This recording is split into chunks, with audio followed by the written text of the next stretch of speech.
Hello everyone, Mark here and welcome back to my Euro truck build project. So as you probably saw from my previous video, I have built the rear of the chassis. So now all that's left is the front half. So I'm going to continue that in this video.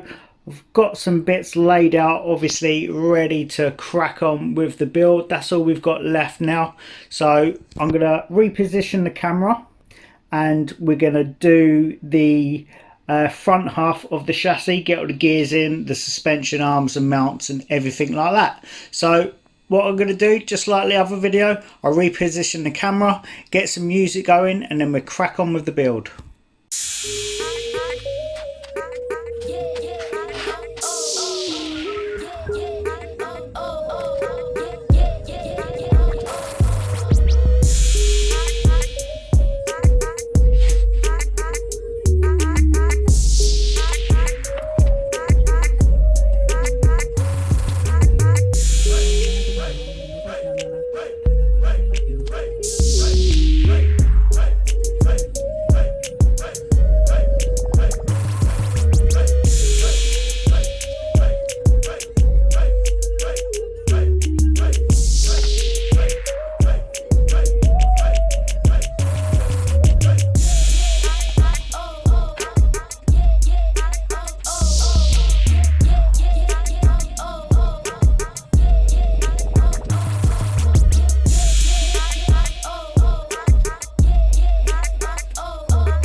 Okay then, so that's the front half of the chassis done. Basically, we're nearly there, we're nearly complete now. So I'll just show you what's left to be done and what I will be doing in the next video. So we've got the suspension to build. Now when it comes to the suspension, I will fit the standard suspension, but after that I've got some upgraded suspension to go on there. That is a must for these models. So I'll do the suspension in another video, do the steering mechanisms and arms, the bumper, and then basically get the electrics in as well. So yeah, I'll call it a day for that one. Time's getting on, I'm hungry, so what I'll do is I will leave this video here. Thanks again for watching, guys. I do appreciate it, and I hope you're enjoying the build as much as I am. If you are, please give me a thumbs up, subscribe if you're not already subscribed. If you are subscribed, hit that bell notification button, and like I say, I will finish this project off, and if you haven't seen the last video, the first video, I will leave link in the description below, and as well as cards up on the video. So that's it for me, guys. Thank you so much for watching. I hope you like the next video coming up on this. So take care. Happy RCing. Bye bye.